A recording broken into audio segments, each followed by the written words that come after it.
Este proyecto se desarrolló con base en los conocimientos obtenidos sobre Internet de las Cosas, minería de datos y electrónica. Nuestro proyecto se llama Smart Heater, pues es un boiler que funciona a base de electricidad, ahorrando energía y eliminando el uso de boilers a base de gas, teniendo además la ventaja de poder controlarlo y tener datos sobre el mismo desde el smartphone. Para la elaboración del contenedor se utilizaron los siguientes materiales: un calentador, tubo de PVC, un sensor TS18B20, el cual es de temperatura, silicón, y después se utilizaron reductores y una llave de paso. Escogimos el bote porque es un material de fácil acceso y que se acomoda a las necesidades. También tenemos un sensor digital por dos motivos. El primero, que es hacerlo resistente al ruido electromagnético provocado por el calentador que está en contacto indirecto dentro del agua. Y la segunda, porque la Raspberry no tiene un puerto analógico en su GPIO. Para el circuito se utilizaron los siguientes materiales. Primero, se utilizó una Raspberry Pi 2. Opcionalmente, una fuente de alimentación del circuito. También se utilizó un relevador, un transistor 2N2222. También resistencias de 4.7K y 1K, además de los cables DuPont.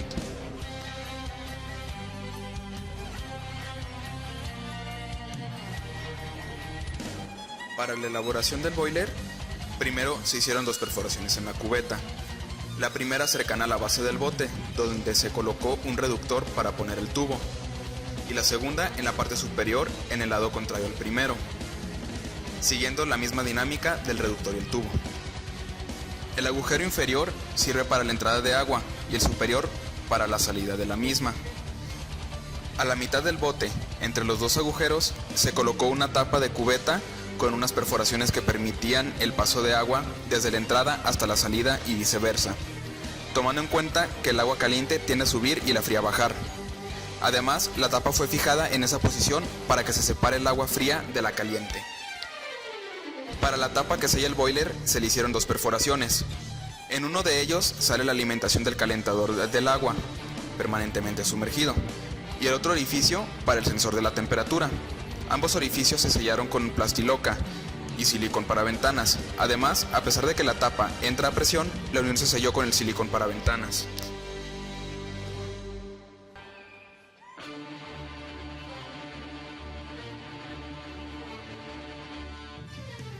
El circuito se alimenta de 5 volts, que se obtiene del conector de 5 volts de la Raspberry. El sensor cuenta con 3 pines. El primero, de color rojo, es de alimentación positiva. El segundo, de color amarillo, permite la comunicación con la Raspberry. En este pin se conecta una resistencia de pull-up de 4.7 kΩ. El último pin, de color negro, se conecta a tierra.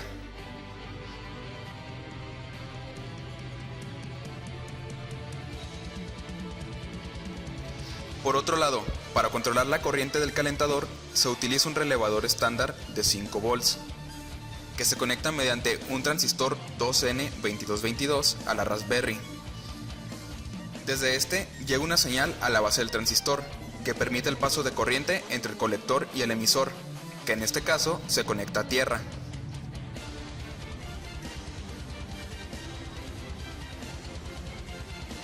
Por su parte, en el relevador, en un pin de la bobina va el colector del transistor y en el segundo a 5 volts, haciendo uso de la conexión normalmente abierta del relevador. Se alimenta uno de los polos del calentador de agua. El otro polo se conecta directamente a la corriente.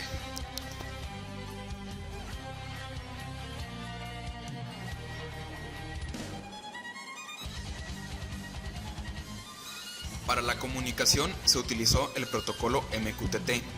Para la programación se hicieron 3 lenguajes que son C en Raspberry, JavaScript en Node.js y Java en Android para la aplicación que controla el sistema.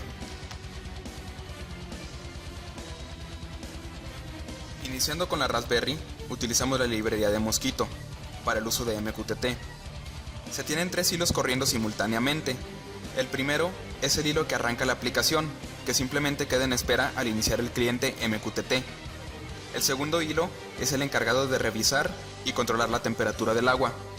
El tercer hilo se encarga de controlar el PWM, el cual a su vez controla el relevador. Se tiene un hilo adicional que se ejecuta exclusivamente cuando llega un mensaje por el cliente MQTT, el cual se encarga de reportar los cambios de la temperatura deseada y de encender o apagar el segundo hilo.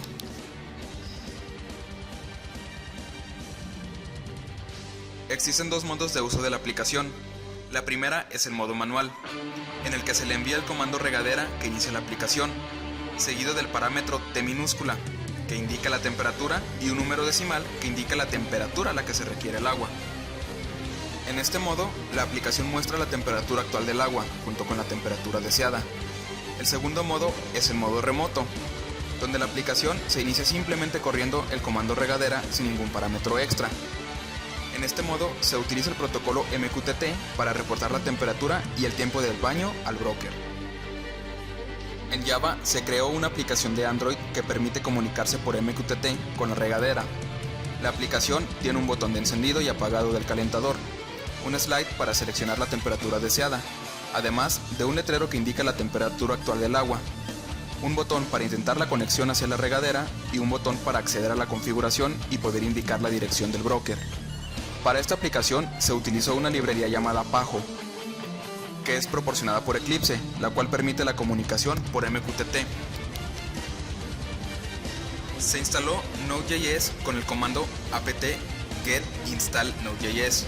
Luego se agregó un enlace simbólico para que se pudiera hacer referencia a este framework como Node, con el fin de que funcionara el paquete NodeDaemon. Luego, utilizando el npm, se instalaron las librerías MongoDB y MQTT. Se creó un cliente que guarda los datos relevantes producidos por el uso de la regadera, tales como la duración del baño, el consumo de energía en watts y la fecha, de forma que se pueda mostrar la diferencia de consumo a lo largo del tiempo. En este mismo cliente se configuró la IP del broker y el tópico al que se suscribió, y se utilizó el comando node para ejecutar el cliente. Este video quedó documentado en una instrucción de trabajo.